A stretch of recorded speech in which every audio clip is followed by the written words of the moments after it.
अस्सलाम वालेकुम। मेरा नाम है दानिश मकसूद और आप देख रहे हैं मेरा YouTube channel Dawn news editorials. अच्छा, आज मैं आपसे डॉन एडिटोरियल एक है कन्फ्रंटिंग इस्लामोफोबिया, इसका सिर्फ एक पैराग्राफ करा रहा हूँ। और इसकी वजह यह है कि मेरी कोशिश होगी आपको आज मैं ज़्यादा ग्रामर भी करा सकूँ और काफ़ी वोकेबलरी भी मैंने लिखी है वो भी आपसे शेयर कर सकूँ। अच्छा, एडिटोरियल जो आज हमने करना है 22 फरवरी 2021 का, वो है कन्फ्रंटिंग इस्लामोफोबिया। कन्फ्रंटिंग क्या होता है? कन्फ्रंटिंग होता है मुकाबला करना। किस चीज़ का मुकाबला करना? इस्लामोफोबिया। इस्लामोफोबिया होता है कि ये ना पसंद है, तासुब है किसके ख़िलाफ़? मुसलमानों के ख़िलाफ़, मज़हब इस्लाम के ख़िलाफ़, उसको इस्लामोफोबिया बोलते हैं। तो ये एडिटोरियल इस बारे में है कि किस तरह मुकाबला कर रहे हैं लोग इसका, इस्लामोफोबिया का। और ये पैराग्राफ लेने की वजह ये है कि इसमें किस बारे में है ये। एक जर्मनी के बेहतरीन फुटबॉलर हैं, बल्कि हम कहें कि जर्मनी के नहीं सिर्फ दुनिया के बेहतरीन फुटबॉलर्स में से एक है मैसेट ओजिल। अच्छा, अब ये वहाँ से टर्की से आए थे और ये क्या है, मुसलमान हैं। तो अब इतना बेहतरीन खिलाड़ी होने के बावजूद भी जो इसको इस्लामोफोबिया का सामना है जर्मनी में, तो उस हवाले से उन्होंने बताया हुआ है। अगर आप इसके कैरियर पे भी नज़र दौड़ाएं तो पिछले साल जो है इसमें प्रीमियर लीग में भी और अपनी फ़ुटबॉल टीम से भी बड़े कम ये मैचेस खेला बंदा, सिर्फ इस वजह से कि ये क्या था, मुसलमान था। ठीक है। अच्छा, अब मैं आपको बताता हूँ कि किसी भी सेंटेंस में आपने सब्जेक्ट वर्ब किस तरह पकड़ना है। आपने काफ़ी ज़्यादा मेरी पुरानी वीडियोस में देखा होगा, मैं कहता हूँ कि जी अगर आपने सही सेंटेंस समझना है तो आपको सब्जेक्ट वर्ब को पकड़ना आना चाहिए। ठीक है, सब्जेक्ट प्लस वर्ब। अच्छा, अब सब्जेक्ट हमारे पास क्या हो सकता है? सब्जेक्ट हमारे पास जो है वो नाउन हो सकता है, प्रोनाउन हो सकता है, जेरेंड हो सकता है, और क्या है, इन्फिनेटिव हो सकता है। अब मोस्टली आपको क्या नज़र आएगा? नाउन और प्रोनाउन। इस पे आपकी ग्रिप होनी चाहिए, वो चीज़ हमारे सब्जेक्ट बनती है। ठीक है, यो जेरेंड है और इन्फिनेटिव है, ये भी सब्जेक्ट बना सकते हैं लेकिन ये बहुत कम होता है। अगर आप बिल्कुल बिगिनर हैं तो आप सिर्फ अपना सारा फोकस रखें नाउन पे, इस पे नाउन पे और प्रोनाउन पे। ठीक है।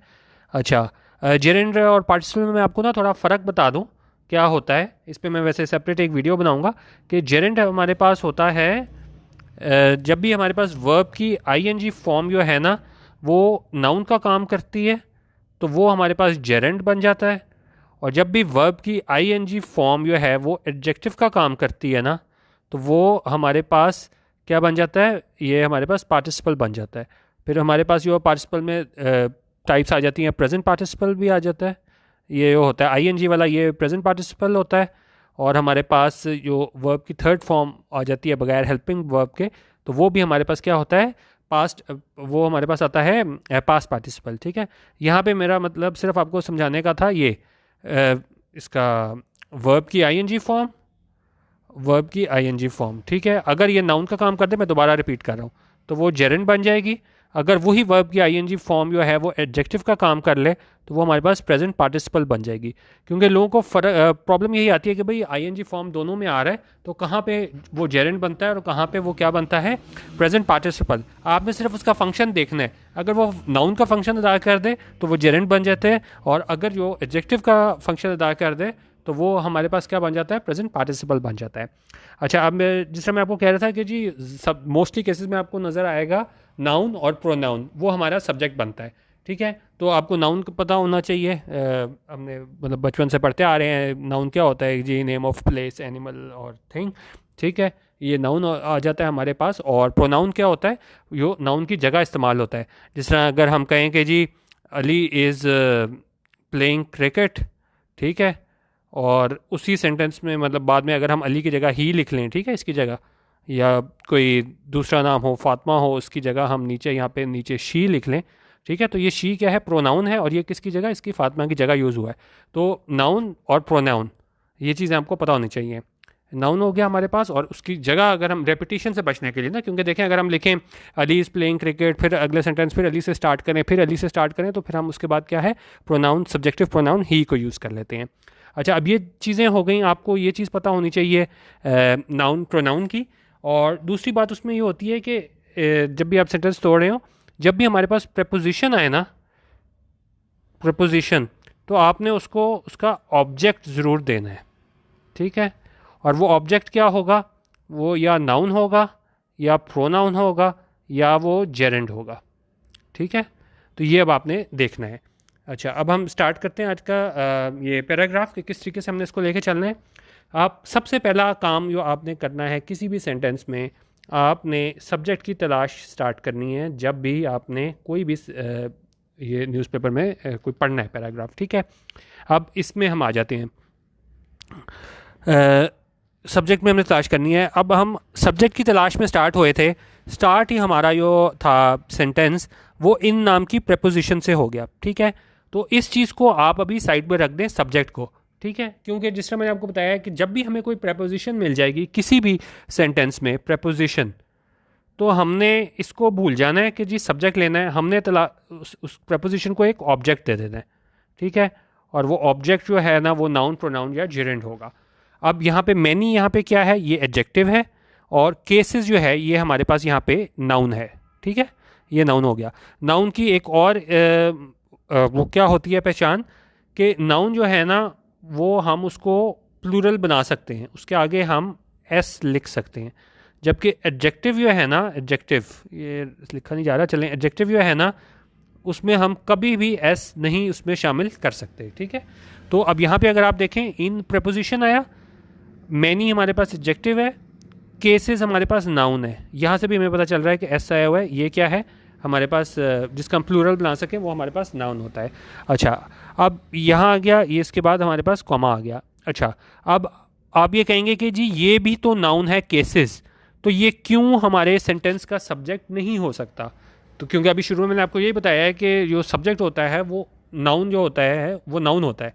अब वजह पता है क्या है, इसको मैं क्लियर करके बताऊं कि ये जो है ना इन, एक मिनट, ये चीज़ है ना, इन प्रपोजिशन का ऑब्जेक्ट है केसेस, ये इन इससे जुड़ा हुआ है, ठीक है। ये है बिल्कुल नाउन है केसेस, लेकिन ये इन प्रपोजिशन से जुड़ा हुआ है, इसलिए हमारा जो है सब्जेक्ट नहीं हो सकता।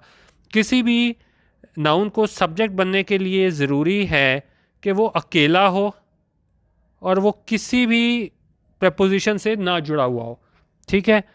तो इसलिए केसेस नाउन था, लेकिन ये हमारा सब्जेक्ट नहीं है, ठीक है।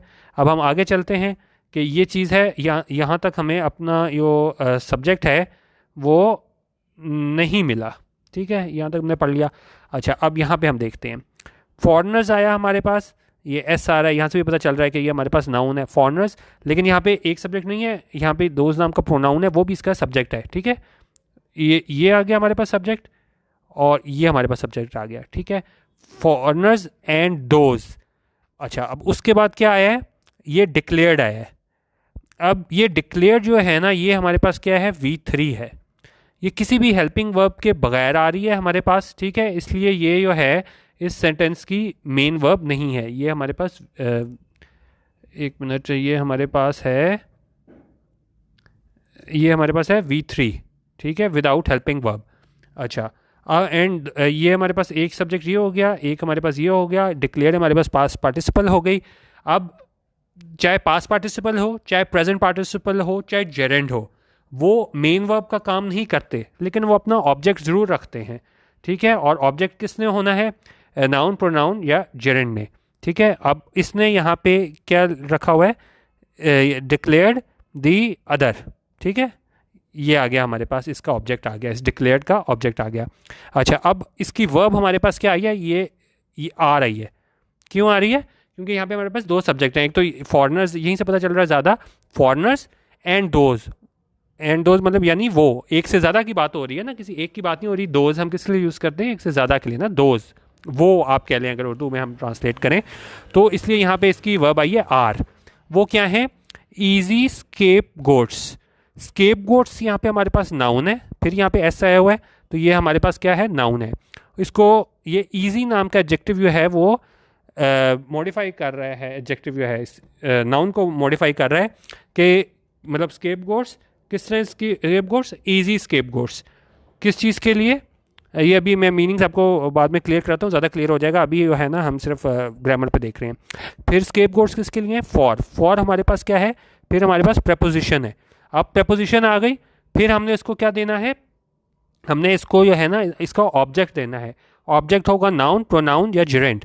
ये फेलियर्स नाम का नाउन जो है ना, इस फॉर इसका क्या है, ऑब्जेक्ट है। और ये जो पोजेसिव एडजेक्टिव है सोसाइटीज़, ये मॉडिफाई कर रहा है फेलियर्स को। कौन से फेलियर्स? सोसाइटी के फेलियर। तो ये जो हमारे पास यहाँ पे आया हुआ है, ये हमारे पास एडजेक्टिव के तौर पे आया हुआ है और मॉडिफाई कर रहा है इस फेलियर्स को।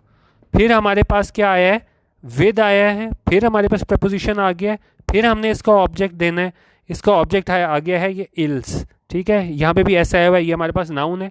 ऑल जो है यहाँ पे हमारे पास एडजेक्टिव है। ये इस इल्स को मॉडिफाई कर रहा है कि कौन से इल्स, कौन सी मुसीबतें, वो सारी मुसीबतें जो क्या है, ऑल, ये एडजेक्टिव आ गया। फिर हमारे पास यहाँ पे ब्लेम्ड क्या है? V3 है, बगैर हेल्पिंग वर्ब क्या आया है? तो ब्लेम्ड है। और इसमें भी अगर आप देखें तो ये क्या है, किस पे ब्लेम है? यहाँ पे बता रहा है ऑन लगा के, प्रपोजिशन लगा के इस आउटसाइडर्स को जो है आउटसाइडर्स नाउन इस ऑन का क्या बन के आया हुआ है? ऑब्जेक्ट बन के आया हुआ है। ठीक है, यहाँ पे आ गया। सारा हम सेंटेंस पढ़ेंगे, आपको ज़्यादा क्लियर हो जाएगा। इसके बाद में हम ट्रांसलेशन वगैरह भी करेंगे। मतलब को छोड़ दें, अभी बाद में हम चलते हैं। उन्होंने कहा दिस कॉनंड्रम।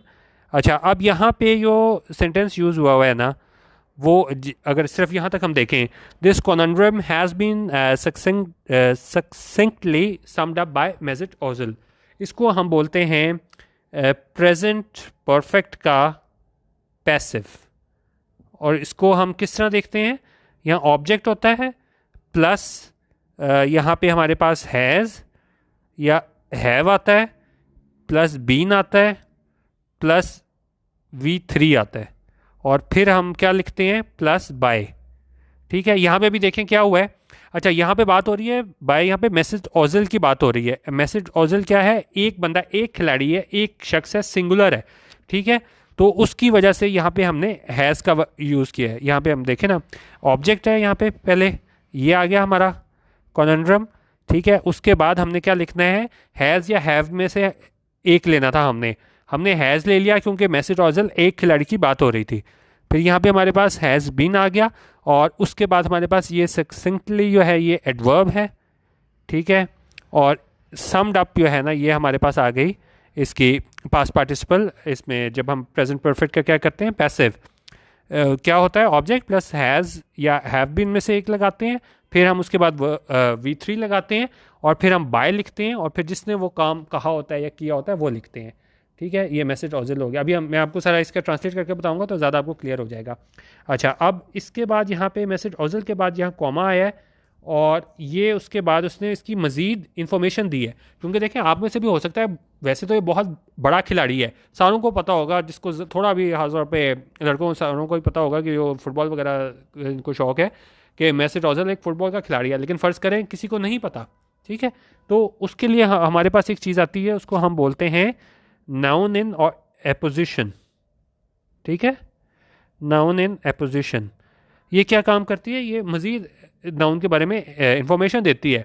क्या फ़र्ज़ करें किसी को नहीं पता कि भाई ये कौन है मेसेट ओजल, तो उसको कॉमा लगा के बता रहा है the star German footballer of Turkish descent. ठीक है, ये मतलब स्टार जर्मन फुटबॉलर यानी कि बहुत स्टार हो, बेहतरीन खिलाड़ी हो, और वो कहाँ का है? German footballer. उन्होंने कहा है तो ये जर्मन फुटबॉलर, लेकिन ये क्या है?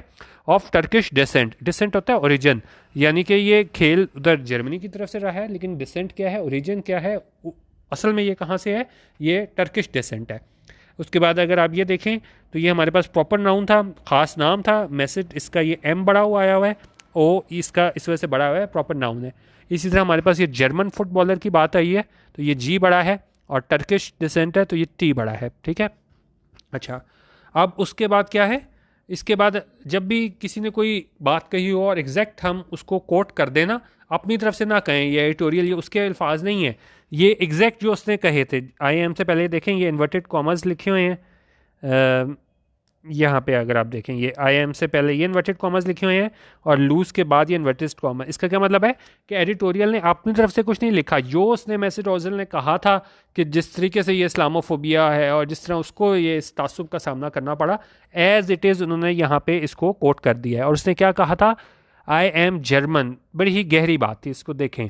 आई एम जर्मन के मतलब मुझे जर्मन समझा जाता है व्हेन वी विन, जब हम जीतते हैं। ठीक है, तो और क्या है, एन इमिग्रेंट। इमिग्रेंट क्या होता है कि जब जिस तरह फ़र्ज़ करोगे अगर आप यहाँ से जाके इंग्लैंड या किसी और मुल्क जाके सुकूनत इख्तियार कर लो, अपना वतन छोड़ के दूसरी जगह चले जाओ, तो आप इमिग्रेंट कहलाते हो। जिस तरह ये बंदा जो है वो टर्की का था और फिर जर्मनी में आ गया था, तो ये क्या है, ये भी इमिग्रेंट है।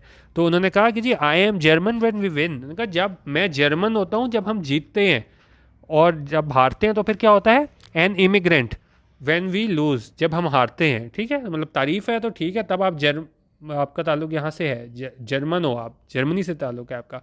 लेकिन हारने की सूरत में क्या है, आपको इमिग्रेंट कह देते हैं, यानी कि आप उस तासुब की बात कर रहे हैं कि किस बुरे तरीके से जब तक जीत रहे हो तब तक ठीक है, नहीं तो तब जब हार जाओ फिर नहीं आपको जर्मन कहा जाएगा, तब आप कहोगे जी इमिग्रेंट हो। तो अब मीनिंग्स देखते हैं, फिर हम इसको ट्रांसलेट करते हैं। तो काफ़ी लोगों का आपको था कि जी ग्रामर ज़्यादा कराया करें, तो इसलिए आज मैंने पैराग्राफ लिया था, तो अपनी फीडबैक ज़रूर दे दीजिएगा इसके बारे में। तो बाकी इसको हम देखते हैं, मीनिंग्स जो लिखे हैं वो देख के, और फिर हम इसकी पैराग्राफ की ट्रांसलेशन करते हैं। कन्फ्रंटिंग का मतलब होता है मुकाबला करना। इस्लामोफोबिया मैंने आपको बता दिया, तासुब, इस्लाम से के बारे में लोगों का तासुब होता है वो। स्केपगोट क्या होता है, स्केपगोट होता है कि जब इल्ज़ाम किसी और पे लगे और आप जो है उसको बचाने के लिए सारा जो इल्ज़ाम है ना वो आप किसी दूसरे पे डाल दो। जिस तरह हमने बड़ा देखा होगा, कोई बड़ा अफसर पकड़ा जाए करप्शन में, तो वो क्या करते हैं, बिल्कुल छोटे लोगों पे नाम डाल देते हैं, नहीं नहीं उसका कसूर नहीं है बड़े अफसर का, छोटे का है। तो वहाँ पे हम कहते हैं कि जी आपने उसको क्या है, आपने उसको एज स्केप गोट इस्तेमाल किया है, आपने दूसरे को कुर्बानी का बकरा बना दिया है।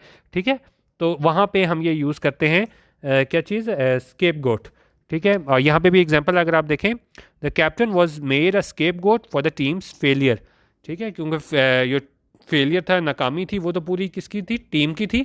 लेकिन जो कैप्टन था उसे क्या बना दिया गया, वॉज मेड अ स्केप गोट, यानी सारा इल्ज़ाम जो है ना इस पर डाल दिया गया इसमें, और हारे कौन थी, पूरी टीम हारी थी। तो ये स्केप गोट है, अभी हम एडिटोरियल में भी पढ़ेंगे तो आपको और क्लियर हो जाएगा। ठीक है, एक और देखें मीनिंग, वो है इल्स। इल्स का क्या मतलब होता है, प्रॉब्लम्स, मिसफॉर्च्यून्स। फिर कोनंड्रम, कोनंड्रम क्या होता है, कंफ्यूजिंग एंड डिफिकल्ट प्रॉब्लम और क्वेश्चन, एक बहुत ही सवाल जो पेचीदा हो, मुश्किल हो।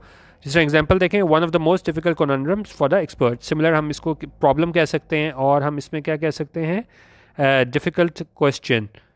और यहाँ पे अगर आप देखें, an intricate and difficult problem.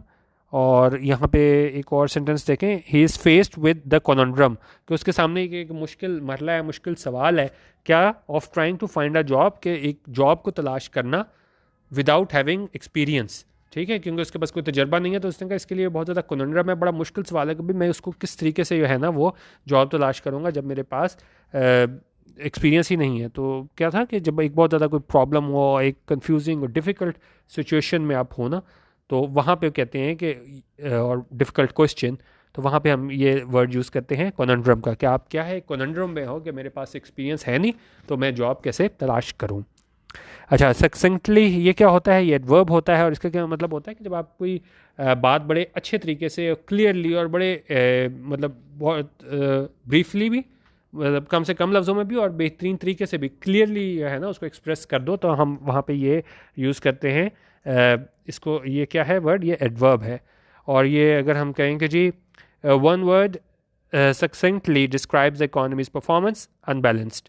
ठीक है, अब जिस तरह एग्जांपल भी मैंने आपको सेंटेंस में दिखाया है कि एक लफ्ज़ जो डिस्क्राइब करता है इकोनॉमी की परफॉर्मेंस को, वो क्या है, अनबैलेंस्ड। यानी अब देखें उसने सिर्फ एक एग्जांपल दे के अनबैलेंस्ड ना पूरी चीज़ उसने बता दी, बजाय इसकी ये नहीं कि उसने 6-8 लाइनें लिखी कि भाई क्या है इकोनॉमी, अच्छी है बुरी है किस तरह, तो एक लफ्ज़ से यूज़ करके ना उसने बैलेंस, तो इसको बयान कर दिया। तो किसी चीज़ को भी आप कम से कम लफ्ज़ों में डिटेल से बता दो ना, तो हम वहाँ पे ये एडवर्ब यूज़ करते हैं सक्सेंटली।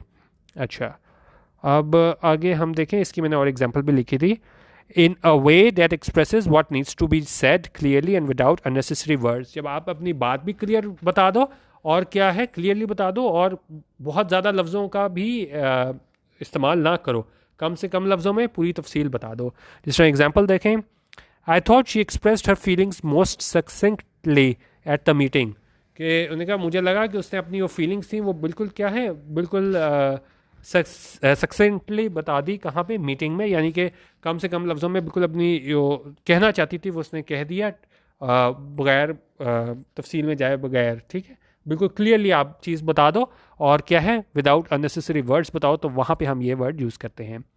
अच्छा, अब अगला हम देखते हैं, वो है हमारे पास सम अप।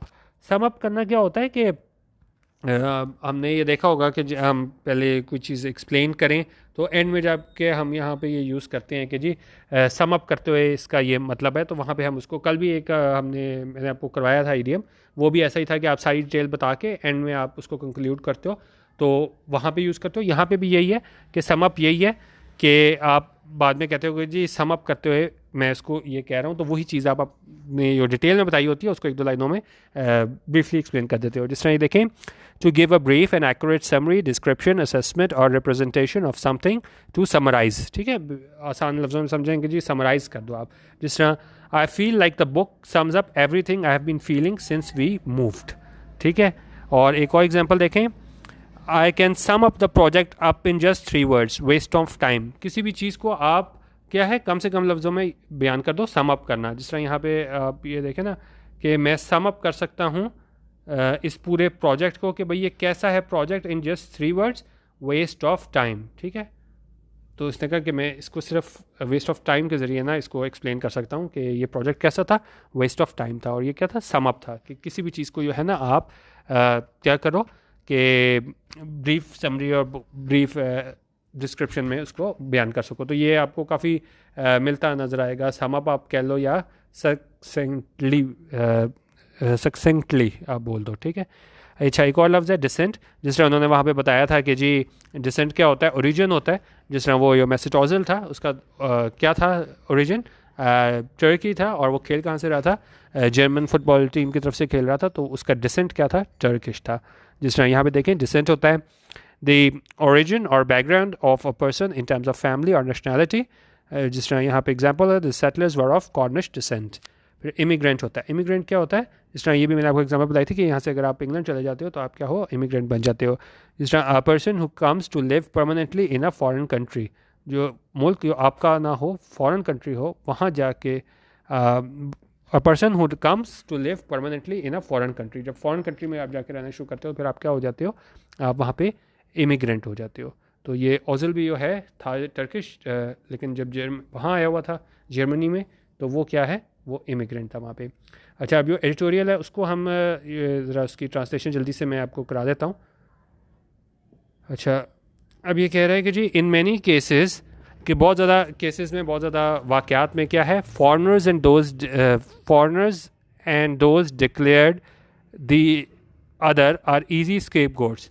उनका फॉरनर्स और वो लोग जिन्हें क्या है डिक्लेयर कर दिया गया है अदर। ठीक है, कि मतलब ये इनका वहाँ से ताल्लुक़ नहीं है उस पर्टिकुलर मुल्क से, क्योंकि यहाँ पे उसकी जर्मनी वहाँ की बात हो रही है ना। तो वो कह रहे हैं वो क्या हैं, फॉरनर्स और वो लोग जिन्हें डिक्लेयर किया गया था as other are easy scapegoats, के यानी कि बड़ा आसान है कि सारा मलबा आप उन पे स्केप गोट, उनको स्केप गोट बना दो, सारा मलबा उन पे डाल दो। किस चीज़ के लिए, फॉर सोसाइटीज़ फेलियर्स, के जितने भी माशरे की नाकामियाँ हैं, और यो भी क्या है विद ऑल इल्स, के जितनी भी वहाँ पे मुसीबतें हैं आप उन पर डाल दो, ब्लेम्ड ऑन आउटसाइडर्स, अब सारा इल्ज़ाम उसके ऊपर डाल दो, क्योंकि आप जो ज़ाहिर है इनके अपने लोग हैं जर्मनी के, उन पर तो आप कर नहीं सकते। तो यहाँ पे बता रहे हैं कि आप सारा इल्ज़ाम किस पर डाल दो, इन पे डाल दो, आउटसाइडर्स पे। तो और इसी सारी चीज़ को ना ये मतलब इन्होंने जनरल एक बात की है कि आप किसी भी मुल्क में भी हो तो आप क्या करते हो, आप फॉरनर्स पे इल्ज़ाम डाल देते हो कि भाई उनकी वजह से सारे मसले हैं। और यही इसी मसले को, इसी कॉनंड्रम को, कॉनंड्रम क्या होता है दोबारा देख लेते हैं, कंफ्यूजिंग डिफ़िकल्ट प्रॉब्लम और क्वेश्चन। इसी कॉनंड्रम को जो है ना बड़ा अच्छे तरीके से सम अप किया है, बयान किया है मेसेट ओजिल ने। और ठीक है, और उसने क्या कहा है, और मेसेट ओजिल कौन है, ये स्टार फुटबॉलर टर्किश डिसेंट का है, टर्की का स्टार फुटबॉलर है। उसने कहा है कि जी मैं जर्मन होता हूँ जब हम जीतते हैं, और जब मैं इमिग्रेंट बन जाता हूँ जब क्या है, व्हेन वी लूज़, जब हम हारते हैं। तो ये इस हवाले से आज का हमारा एडिटोरियल का एक मैंने पैराग्राफ लिया था कि उन्होंने कहा कि सारा मलबा जो है ना ये इस्लामोफोबिया के हवाले से था। तो उन्होंने कहा आप जहाँ पे भी हो सारा मलबा जो है ना वो फॉरनर्स पर डाल दिया जाता है कि जितनी भी माशरे की नाकामियाँ वगैरह हैं वो इन आउटसाइडर्स की वजह से, इन फॉरनर्स की वजह से हैं। और इसी मुश्किल सवाल का को जो है ना एक्सप्लेन बड़े अच्छे तरीके से इस मेसेज ओजिल ने किया। उसने कहा कि जी जब मैं जीत जाता हूँ तो मैं जर्मन होता हूँ, जब हार जाता हूँ तो क्या है, इमिग्रेंट हो जाता हूँ। तो उस हवाले से हम देख सकते हैं, बड़ा अच्छा ये एडिटोरियल था आज का, कन्फ्रंटिंग इस्लामोफोबिया, इसको ज़रूर पढ़िएगा। और जिस तरह आज वीडियो बनाई है तो इस पर भी आप अपनी फ़ीडबैक ज़रूर दे दीजिएगा। और इसके अलावा जो है आप मेरा यूट्यूब पे चैनल youtube.com/Dawn News Editorials ये भी ज़रूर सब्सक्राइब कर लिया जाएगा। और फेसबुक पे मैं रोज़ सुबह जो है ना डॉन का फ्रंट पेज और एडिटोरियल और ओपिनियंस ई पेपर फॉर्मेट में शेयर करता हूँ। तो मेरी जो पर्सनल फेसबुक की आईडी है danish.maqsood555, तो यहाँ से आप रोज़ सुबह इसका फ्रंट पेज और एडिटोरियल और ओपिनियन जो है वो वहाँ पे पढ़ सकते हैं। ठीक है, वीडियो देखने का बहुत शुक्रिया। अल्लाह हाफ़िज़। पाकिस्तान जिंदाबाद।